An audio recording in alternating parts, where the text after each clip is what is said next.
Hello friends, this is Sonia. Welcome back with another video. आज हम करने वाले हैं टॉपिक नंबर 5, जो हम सीरीज़ कर रहे हैं CDP की। इसमें टॉपिक नंबर 5 करने वाले हैं, जिसमें हम करेंगे पियाजे, कोलबर्ग एवं वाइगोत्स्की के सिद्धांत। क्लियर। तो इसमें इन पे बेस्ड हम कुछ क्वेश्चंस करेंगे। जो इसमें क्वेश्चंस होंगे, जो 40 क्वेश्चंस तो इस चैप्टर पे बेस्ड होंगे, और 38 क्वेश्चंस वो होंगे जो प्रीवियस ईयर एग्जाम्स में आए हुए हैं। तो ये चैप्टर बहुत ही इंपॉर्टेंट हो जाता है आपके एग्ज़ाम के पॉइंट ऑफ व्यू से। So let's start with question number 1।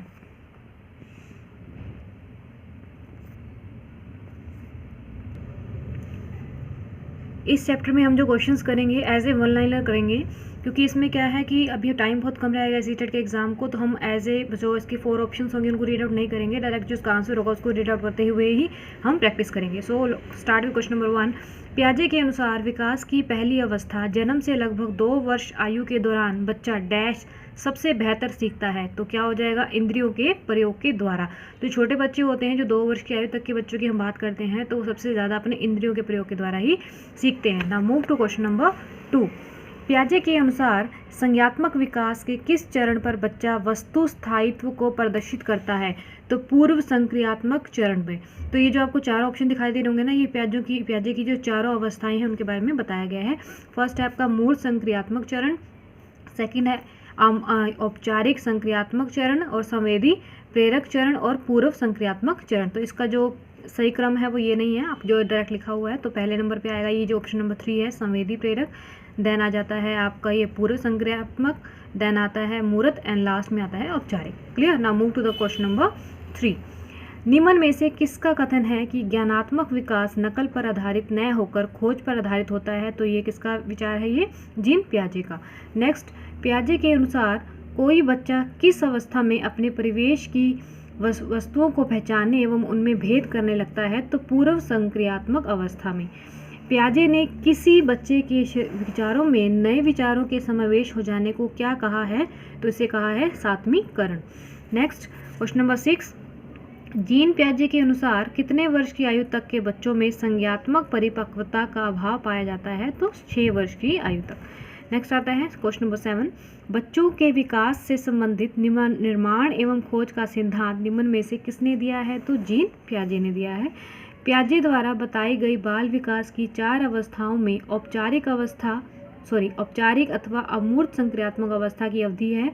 तो ये है अवधि आपकी 11 वर्ष से लेकर प्रौढ़ा अवस्था तक। Now move to the question number 9।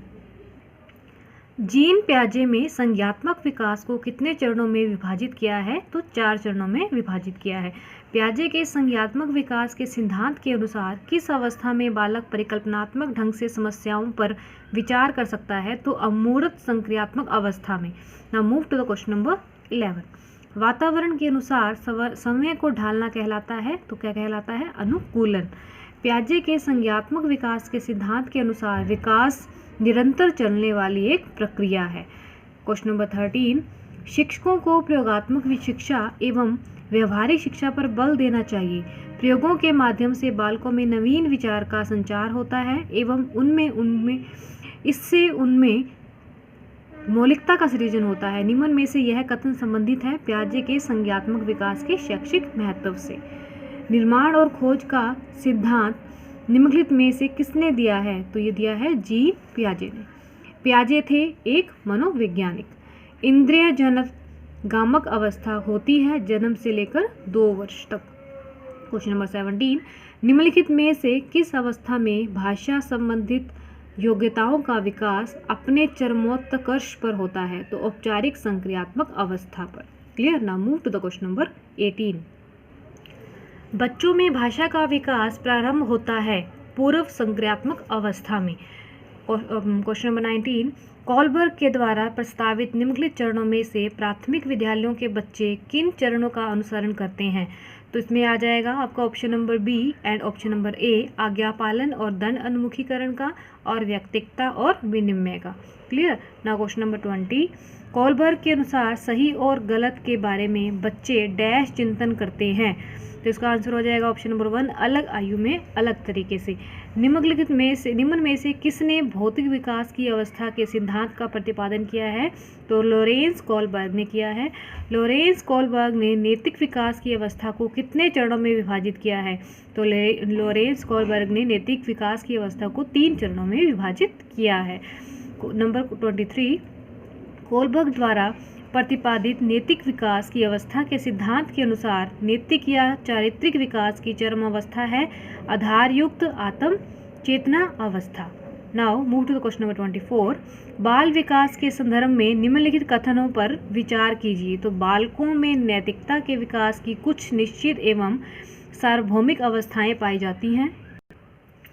बालक के व्यक्तित्व के हर पहलू के विकास में समाज का विशेष योगदान होता है। और नंबर 3, बाल्यावस्था में बालक के लिए नैतिक वही होता है जो उसके सव्य अर्थात आत्म कल्याण से जुड़ा हो।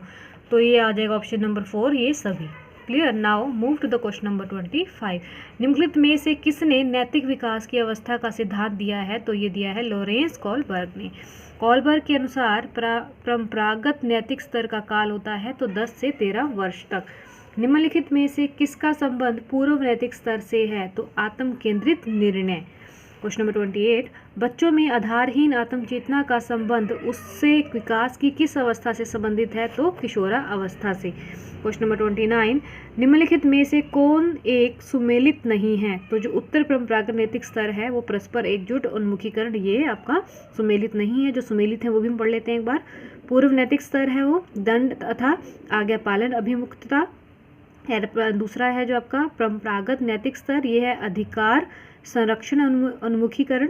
एंड नेक्स्ट आता है आपका आधारहीन आत्म चेतना अवस्था, जो है जीन पियाजे। नाउ क्वेश्चन नंबर 30, निम्नलिखित में से किस स्तर के दौरान कोई बालक केवल समय के बारे में सोचता है? क्या सही है, क्या गलत है? इससे उसे कोई सरोकार नहीं रहता। तो ये है पूर्व नैतिक स्तर। क्वेश्चन नंबर 31, विचार न केवल भाषा को निर्धारित करते हैं बल्कि उसे आगे भी बढ़ाते हैं। यह विचार वाइटगोस्की द्वारा रखा गया है। Now move to the question number 32। निम्नलिखित में से किसने बच्चों की अंतःक्रियाओं को उनके विकास का मूल आधार माना है? तो लेव वाइगोत्स्की ने। वाइगोत्स्की के अनुसार बच्चे साथी समूह के सक्रिय सदस्य कब होते हैं? तो किशोरा अवस्था में। निम्नलिखित में से किसने सामाजिक विकास का सिद्धांत दिया है? तो वाइगोत्स्की ने। वाइगोत्स्की के अनुसार किसी बालक के विकास में सबसे महत्वपूर्ण योगदान निम्न में से किसका होता है? समाज का। वाइगोत्स्की के अनुसार बाल्यावस्था के बाद किशोरावस्था में लिंग संबंधी चेतना तीव्र हो जाती है। क्वेश्चन नंबर 37, वाइगोत्स्की के सामाजिक विकास के सिद्धांत के अनुसार बालक को समाज में जिस प्रकार की सुविधाएं प्राप्त होंगी उसका विकास भी उसी प्रकार से होगा। निम्नलिखित में से कौन सी अवस्था संवेगों की तीव्र अभिव्यक्ति की अवस्था है? तो किशोरावस्था। क्वेश्चन नंबर 39, निम्न में से किस मनोवैज्ञानिक ने सहयोगात्मक समस्या समाधान पर बल दिया है? तो लेव वाइगोत्स्की ने। सहानुभूति, सहयोग, सद्भावना तथा परोपकार जैसे प्रवृत्ति पाई जाती है तो वो पाई जाती है किशोरा अवस्था में। तो ये हमारे 40 क्वेश्चन हो गए जो इस चैप्टर पे बेस्ड थे। अब हम 38 क्वेश्चन वो करने वाले हैं जो आपके प्रीवियस ईयर एग्जाम्स में आए हुए हैं। So now move to the question number 41।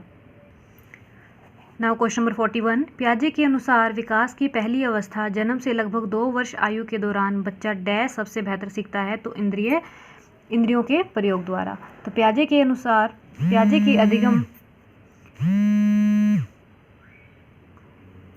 के अधिगम के संज्ञात्मक सिद्धांत के अनुसार वह प्रक्रिया जिसके द्वारा संज्ञात्मक संरचना को संशोधित किया जाता है कहलाती है समावेशन।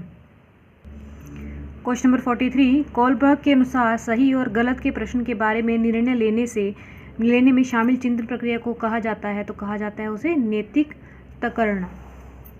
पियाजे के अनुसार संज्ञात्मक विकास के किस चरण में बच्चा वस्तु स्थायित्व को प्रदर्शित करता है? तो पूर्व संक्रियात्मक चरण में। सीखने के सिद्धांतों के संदर्भ में स्कैफोल्डिंग डैश की ओर संकेत करता है? तो सीखने में वयस्कों द्वारा अस्थायी सहयोग को। क्वेश्चन नंबर 46, लॉरेंस कोलबर्ग के द्वारा प्रस्तावित निम्नलिखित चरणों में से प्राथमिक विद्यालयों के बच्चे किन चरणों का अनुसरण करते हैं? तो किनका करते हैं अनुसरण? व्यक्तिगत ये आपका आ जाएगा व्यक्तिकता और विनिमय, और सेकंड हो जाएगा आज्ञा पालन और दंड उन्मुखीकरण। तो आपको लग रहा होगा कि कुछ क्वेश्चन रिपीट हो रहे हैं, तो वो इसलिए रिपीट हो रहे हैं क्योंकि जो मैंने अभी चैप्टर में आपको क्वेश्चन करवाए हैं वही क्वेश्चन आपके लास्ट जो एग्जाम्स में उनमें आए हुए हैं, तो वही क्वेश्चन क्या हो रहे हैं, रिपीट हो रहे हैं। So now move to the question number 47। मिश्रित आयु वर्ग वाले विद्यार्थियों की कक्षा से व्यवहार रखने वाले शिक्षक के लिए डैश का ज्ञान सर्वाधिक महत्वपूर्ण है, तो विकासात्मक अवस्थाओं का। Question number 48। कर्नैल सिंह कानूनी कार्यवाही तथा खर्चे के बावजूद आयकर नहीं देते। वे सोचते हैं कि वे एक भ्रष्ट सरकार को समर्थन नहीं दे सकते हैं। तो जो अनावश्यक बांधों के निर्माण पर लाखों रुपए खर्च करती है, वे संभवतः कोलबर्ग के नैतिक विकास की किस अवस्था में है, तो यह आ जाएगा आपका पश्च परंपरागत अवस्था। तो क्वेश्चन नंबर 49। बच्चों के व्यवहार को समझने के लिए विद्यार्थियों के घर के वातावरण का महत्वपूर्ण स्थान है तथा इससे प्राप्त सूचना को प्रभावशाली शिक्षा शास्त्र के निर्माण से जोड़ा जा सकता है। यह तथ्य अधिगम के किस सिद्धांत से संबंध रखता है, तो ये रखता है सामाजिक रचनावादी। Question number 50। पियाजे के विकासात्मक सिद्धांत के परिप्रेक्ष्य में निम्नलिखित में से कौन सा आरेख विकास को समुचित रूप से स्पष्ट करता है, तो जो आपका ऑप्शन नंबर 3 आ जाएगा, तो ये करता है विकास को समुचित रूप से प्रदर्शित करता है। Clear. Now move to the question number 51। निम्नलिखित में से कौन सा निहितार्थ पियाजे के संज्ञानात्मक विकास के सिद्धांत से नहीं निकाला जा सकता, तो शाब्दिक शिक्षण की आवश्यकता। 52। निम्नलिखित में से कौन सा कोलबर्ग के नैतिक विकास के चरणों का लक्षण है, तो सभी संस्कृतियों से संबंध चरणों की सार्वभौम श्रृंखला। Now move to the question number 53। भाषा विकास के संदर्भ में निम्नलिखित में से कौन सा क्षेत्र पियाजे द्वारा कमतर आंका गया है, तो सामाजिक अंतर्क्रिया। यह तथ्य है कि बच्चों को सांस्कृतिक रूप से प्रासंगिक ज्ञान की आवश्यकता होती है, निम्नलिखित में से किस व्यक्ति से संबंधित है, तो लेव वाइगोस्की से। Question number 55। आप एक शिक्षक के रूप में रैगिंग और धमकाने के सख्त विरोधी हैं तथा इस संदर्भ में विद्यालय में पोस्टर लगवाते हैं तथा समिति बनवाते हैं। आपसे जुड़ने वाले किशोर जो इस विचार के दृढ़ विश्वासी हैं, निम्नलिखित में से किस स्तर पर होंगे, तो उत्तर पारंपरिक। Now move to question number 56। छिपी हुई वस्तुएं ढूंढ निकालना इस बात का संकेत है कि शिशु निम्नलिखित में से किस संज्ञानात्मक कार्य में दक्षता प्राप्त करने लगा है, तो आ जाएगा आपका वस्तु स्थायित्व। Question number 57। वाइगोस्की के सामाजिक सांस्कृतिक सिद्धांत के अनुसार संस्कृति और भाषा विकास में महत्वपूर्ण भूमिका निभाते हैं। Question number 58। वाइगोस्की के अनुसार समीपस्थ विकास का क्षेत्र है बच्चे के द्वारा स्वतंत्र रूप से किए जा सकने वाले तथा सहायता के साथ करने वाले कार्य के बीच अंतर। Now move to the question number 59।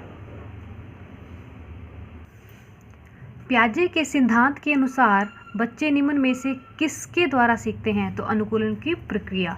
Question number 60। पियाजे अनुमोदन करते हैं कि पूर्व संक्रियात्मक बच्चे याद रखने में असमर्थ होते हैं। निम्नलिखित कारकों में से किसको उन्होंने इस असमर्थता के लिए जिम्मेदार ठहराया है, तो विचार की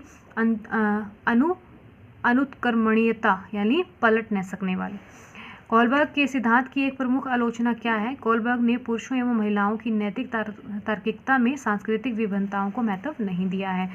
निम्नलिखित कथनों में से कौन सा वाइगोस्की के द्वारा प्रस्तावित विकास तथा अधिगम के बीच संबंध का सर्वश्रेष्ठ रूप में सार प्रस्तुत करता है, तो विकास प्रक्रिया अधिगम प्रक्रिया से पीछे रह जाती है।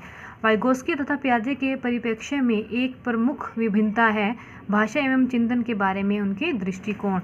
एक बच्चे को सहारा देने की मात्रा एवं प्रकार में परिवर्तन इस बात पर निर्भर करता है कि बच्चे के निष्पादन का स्तर। Now move to the question number 65। मानसिक संरचनाएं जो चिंतन के निर्माण प्रखंड हैं, इसके लिए पियाजे ने किस शब्द पद का प्रयोग किया है, तो स्कीमा यानी अवधारणाएं। वाइगोस्की के अनुसार बच्चे समय से क्यों बोलते हैं, बच्चे अपने कार्य को दिशा देने के लिए बोलते हैं। अमूर्त वैज्ञानिक चिंतन के लिए क्षमता का विकास निम्नलिखित अवस्थाओं में से किसकी एक विशेषता है, तो औपचारिक संक्रियात्मक अवस्था। एक बच्चा तर्क प्रस्तुत करता है, आप यह मेरे लिए करें और मैं वह आपके लिए करूंगा। यह बच्चा कोलबर्ग के नैतिक तकरना की किस अवस्था के अंतर्गत जाएगा, तो अच्छा लड़का अच्छी लड़की अभिमुखीकरण। निम्नलिखित में से कौन सा आधारभूत सहायता का एक अच्छा उदाहरण है जिसका आशय है समस्या समाधान को तब तक सिखाना जब तक कि विद्यार्थी समय न कर सके। तो आ जाएगा ऑप्शन नंबर 4, उसे यह बताना कि वह बार बार प्रयास द्वारा कर सकती है या कर सकता है। पियाजे के अनुसार विकास को प्रभावित करने में निम्नलिखित कारकों में से किसकी भूमिका महत्व रखती है? तो भौतिक विश्व के साथ अनुभव। क्वेश्चन नंबर 71, पूर्व संक्रियात्मक काल में आने वाली संज्ञात्मक योग्यता है दूसरे के दृष्टिकोण को समझने की योग्यता। क्वेश्चन नंबर 72, निम्नलिखित में से किस एक जोड़े का मिलान ठीक है? तो अच्छा लड़का व अच्छी लड़की अभिविन्यास अच्छा बनकर कोई स्वीकृति प्राप्त करना। Clear. Now move to the question number 73, Vygotsky की संस्तुति के अनुसार बच्चों की व्यक्तिगत वाक की संकल्पना स्पष्ट करती है कि बच्चे अपने ही कार्यों के निर्देशन के लिए भाषा का उपयोग करते हैं। नाउ क्वेश्चन नंबर 74, वाइगोस्की के अनुसार सीखने को पृथक नहीं किया जा सकता उसके सामाजिक संदर्भ में। जीन पियाजे के संज्ञात्मक विकास के सिद्धांत के बारे में निम्नलिखित कथनों में से सही कथन कौन सा है? किसी चरण को छोड़ा नहीं जा सकता क्योंकि ये चरण स्थिर हैं। Clear. Now move to the question number 76, Jean पियाजे के द्वारा प्रस्तुत संरक्षण के प्रत्यय ये तात्पर्य है कि परिकल्पना पर विधिवत परीक्षण से सही निष्कर्ष पर पहुंचा जा सकता है। क्वेश्चन नंबर 77, लेव वाइगोस्की के अनुसार भाषा विकास मानव चिंतन के स्वभाव को बदल देता है। Now move to the last question, question number 78, ये भी आपके सीटेट एग्जाम सितंबर 2016 में आया था। लॉरेंस कोलबर्ग के नैतिक तर्क के सिद्धांत की अनेक बातों के लिए आलोचना की जा सकती है। इस आलोचना के संदर्भ में निम्नलिखित में से कौन सा कथन सही है? तो कोलबर्ग ने नैतिक तर्क के प्रत्येक सोपान के लिए विशेष उत्तर नहीं दिया है। तो ये हमारा जो क्वेश्चन चैप्टर नंबर जो सेट नंबर 5 हो जाता है आपका CDP का। तो इसी तरीके से बाकी सेट देखने के लिए मेरे चैनल को सब्सक्राइब कर लीजिए ताकि जब भी मैं वो नेक्स्ट जो चैप्टर अपलोड करूँ तो उसका नोटिफिकेशन आपको जल्दी से जल्दी मिले। Thank for watching my video. Thank you and bye bye for now.